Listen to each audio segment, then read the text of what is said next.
E olha só, gente, como eu já havia falado, Ana Gláucia, psicóloga, está aqui com a gente no programa Viva Bem de hoje. Doutora, seja bem-vinda mais uma vez. Um assunto super polêmico, né? Mas não temos como fugir, né? Doutora, o que é o bullying? Pois é, um assunto extremamente polêmico, atual. E o bullying, ele é caracterizado por um tipo de agressão, né, intencional. Uma agressão pode ser física, pode ser moral, pode ser verbal, né? E ele está mais assim dentro, mais característicos nas escolas. Então, quando se fala de bullying, a gente lembra muito assim os adolescentes, né, dentro das escolas, aqueles grupos que acabam agredindo uma vítima, falando mal, agredindo verbalmente, agredindo fisicamente, né, ou pegando alguma característica daquela pessoa e fazendo bullying mesmo, né? Então, assim, mais assim dentro desse ambiente escolar que a gente vê esse tipo de agressão. Mas assim, o bullying, ele parte de uma agressão e não necessariamente esteja só dentro da escola. Sim. Mas ele parte sim de uma forma de agressão verbal, física, moral. E como que a gente pode identificar o bullying, né? E identificar e também uma estratégia para evitar, né? Eu penso, Carol, que hoje em dia o que a gente mais fala, mesmo no consultório, até para as pessoas, é olhar criticamente as crianças e os adolescentes. Porque, querendo ou não, com a correria do dia a dia, a gente deixa passar esse olhar mais crítico às crianças. Porque aquele que está sofrendo bullying ou aquele que pratica bullying, ele começa a ter alguns comportamentos indicativos disso. Na nossa sociedade, na escola, em casa principalmente, né? O agressor, ele começa a ter esse comportamento mesmo lá em casa. Então, se os pais eles tiverem esse olhar mais crítico, mais criterioso, conseguem identificar algum tipo de comportamento mais agressivo. E também na vítima, se os pais, os professores, a escola conseguir ter esse olhar também mais criterioso, consegue perceber uma criança mais quieta, mais isolada, mais vitimizada mesmo. Então, assim, eu acredito que é o olhar criterioso aos comportamentos dessa criança. E a sociedade, qual que é o papel, doutora? Pois é, o que a gente vê muito é a gente acaba responsabilizando muito a escola, né? Então, quando se fala de bullying, a gente volta a olhar para a escola e acaba responsabilizando a escola. Mas a criança e o adolescente, ele é uma responsabilidade de uma rede de atenção.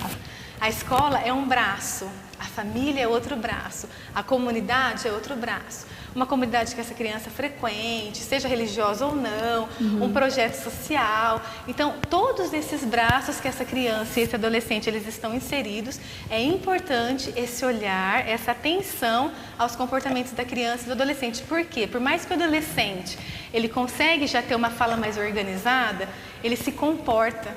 E as crianças, elas falam através dos comportamentos. Então, criar, como a gente falou da outra vez, né? Criar filhos não é fácil.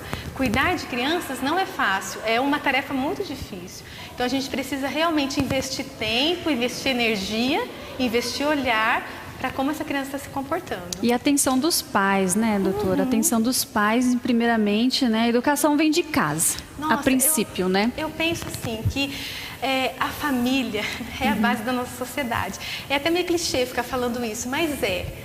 Então, a criança, ela vai mostrar, e os estudos mostram isso, que a criança, ela vai mostrar dentro de casa como ela se comporta.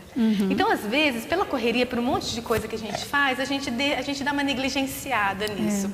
Né? Eu vou mandar para a escola, vou ver o que a professora faz, vou ver o que o coordenador lá faz.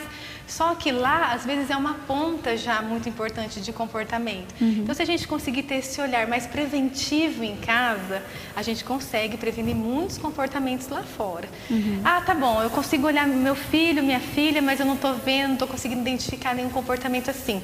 Conversa na escola. Chama os professores para conversar. Eu acho que assim, a gente não pode responsabilizar de mais um e tirar a responsabilidade de outro. Eu acredito que todos nós temos responsabilidade sobre as nossas crianças, sobre os nossos adolescentes. Até quando as crianças vão lá para o consultório, talvez os pais colocam muitas expectativas em mim. E talvez tem papel que não é meu, que é do pai, que é da escola, que é da comunidade, que é de um projeto social que essa criança está inserida. E tem o meu papel também. Então, acredito que cada um fazendo o seu papel ali, a gente consegue, assim, resolutividade nisso. Muito importante, né? Cada um fazer sua parte e a família fazer a parte principal. Exatamente. Né? Começar a observar bem, né? Ninguém conhece melhor o seu filho do que os próprios pais, né? O pai e a mãe, né? Eu acho que precisa estar mais atento. atentos, Isso. sabe? Mas investindo mais tempo nisso, que é uma das orientações que eu faço mesmo. É verdade, né? é verdade. E nada melhor assim, estar atento a tudo, tanto observando os gestos e comportamentos e também o que eles vê. Hoje em dia as crianças estão tendo acesso assim direto à internet, né? E sofrem também por isso. Tá aí o cyberbullying. Né? Exato. Nós, adultos, temos que ter muito cuidado com a internet, né? Temos que ser muito criteriosos. Às vezes a gente escapa uma coisa ali, uma coisa aqui. Imagina uma criança, imagina um adolescente que não tem uma estrutura egóica para filtrar isso. Então, assim, os pais precisam estar muito atentos mesmo, não é brincadeira, com o que a criança posta, com o que a criança comenta, o adolescente, com o que ela está envolvida. E nós temos instituições governamentais que cuidam, sim, do cyberbullying, né? Que a gente pode recorrer aí à polícia, à delegacia, que tem pessoas especializadas para cuidar disso. Mas, volto e, assim, não canso de dizer, a família, eu acredito que é o maior indicador disso. A família que está sempre perto da criança, a família que sempre está olhando a criança. E tem também uma estratégia muito legal que as escolas têm adotado, que é trazer para perto as crianças para elas tentarem resolver o bullying. Então, assim, incluir as crianças em algumas estratégias para resolver o bullying, tanto as vitimizadas, quanto os agressores, quanto aqueles que contemplam o bullying. Então, através de técnicas de dramatização, através de discussões, incluir eles e pedir para eles estratégias de enfrentamento. Quando você inclui a criança, o adolescente, fica rico, porque ele traz a experiência dele e aí ele se sente importante naquilo. Então, é uma coisa que está dando certo em alguns estudos que eu tenho visto, incluir as crianças nessas estratégias, tanto de remediar o bullying quanto de prevenir o bullying. E o bullying, ele não tem religião, ele não tem credo, ele não tem cor, ele não tem raça, ele pode estar, ele na verdade está na sociedade, sim, né? E como que nós podemos evitar isso? Gera uma certa violência, né? Sim. Além de ser violência verbal, também está gerando uma violência física. Não, na internet a gente tem vários vídeos assim terríveis, assim, muito comoventes de você ver violência física com crianças e com adolescentes, assim, entre os seus pares mesmo, né? Então, como que a gente pode evitar isso? A gente precisa falar sobre isso abertamente com eles. A gente precisa trazê-los para perto em relação a isso. Ai, Ana, mas já se fala muito, já se faz muito grupo. Não se canse de fazer isso. E a gente não pode esquecer de um detalhe imprescindível. A criança, ela trabalha com modelação de comportamento. O que ela vir em casa, ela vai reproduzir. Então, se ela não tem voz em casa, não é protagonista em casa, o pai e a mãe não dão voz para ela, ela não vai ter voz na escola se ela sofrer alguma agressão. Se ela é mais assim impetuosa, ela é mais agressiva em casa, ela vai reproduzir isso na escola. Só que também, por outro lado, eu acho importante a gente trabalhar as nossas crianças no sentido de desenvolver nas nossas crianças habilidades sociais. Porque uma coisa é a criança sofrer bullying, aquele bullying agressivo, aquela coisa repetitiva.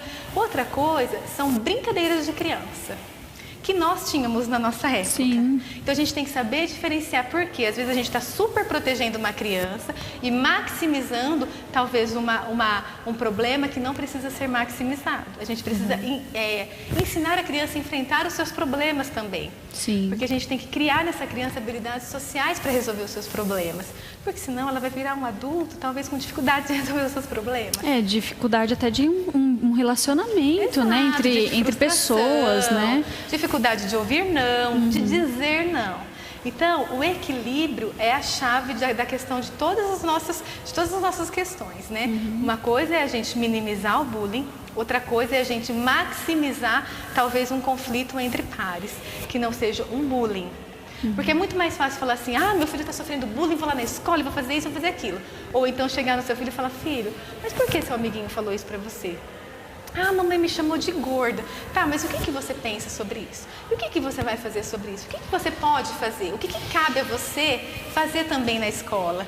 Né? Para poder investir na criança essa questão de habilidades sociais, dela resolver os seus problemas também. Senão a gente está super protegendo as nossas crianças e aí participando assim, de um déficit de habilidade, né? De um déficit de organização.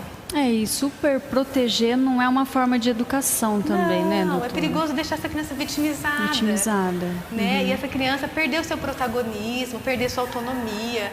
E ela está em fase de construção, de estrutura egóica. Então a gente precisa se preocupar com isso também. Uma pessoa que sofre o bullying, o que ela tem que fazer? Ela além de denunciar, né, seja físico, verbalmente, ela tem que procurar ajuda de um profissional? Sim, eu acho importante. Eu acho que assim, a gente precisa ver desde o começo isso, né? Porque o bullying são agressões repetitivas. Até que ponto a gente deixou isso virar repetitivo? Né? A criança também não pode se vitimizar nisso. A criança não pode ficar quieta. Só que a gente parte do princípio se essa criança tem voz em casa. Então, se essa criança não tem voz em casa, já fica mais difícil também. Então, o que a gente pode fazer? Vamos supor que você em casa está sofrendo bullying. Então, o que você pode fazer? Você pode ver ali na rede que você está sofrendo bullying, quem são seus coordenadores, quem são seus supervisores, falar sobre isso, não aceitar isso, criticar esses comportamentos, não acreditar nessas palavras distorcidas, porque o bullying ele entra na nossa cabeça. Eu atendo pessoas no consultório que as pessoas começam a acreditar naquelas falas distorcidas e isso é terrível. Né? E levar isso para frente. Né? Entender que eu sou protagonista da minha vida e eu não vou deixar isso acontecer comigo. Então tem que ter toda uma estrutura aí mais firme, uma estrutura mais estabelecida. Ah, mas eu não consigo falar, tenho vergonha, enfim, procura alguém. Procura um superior e fale sobre isso. Se não resolver, procure outro superior, procure os seus pais, porque isso não pode continuar, tem que ter um ponto final. Isso mesmo. Doutora, eu agradeço a participação aqui no programa Viva Bem, Carol. mas antes, né, da gente já chamar o intervalo, as pessoas que estão nos assistindo, né, os nossos telespectadores, que se quiserem estar falando com a doutora, tem alguma rede social que pode te encontrar, um telefone? Tem, podem me procurar nas redes sociais, que é psicóloga Ana Gláucia P. Lima, e lá tem todos, vocês têm a página no Face, a conta no Instagram, o canal no YouTube, e lá tem todos os meus dados, meus telefones, o endereço do consultório, tudo que eu faço, as pessoas podem entrar em contato comigo. Tá aí, gente, mais uma dica aqui da doutora psicóloga, né, Ana Gláucia, participando mais uma vez aqui no programa Viva Bem, tirando todas as nossas dúvidas. Hoje o tema foi bullying, né, aqui no nosso Mães de Primeira. O Viva Bem tá só começando, não saia daí porque a gente vai para um rápido intervalo e tem muito mais no segundo bloco, viu, gente? Não saia daí, eu espero vocês.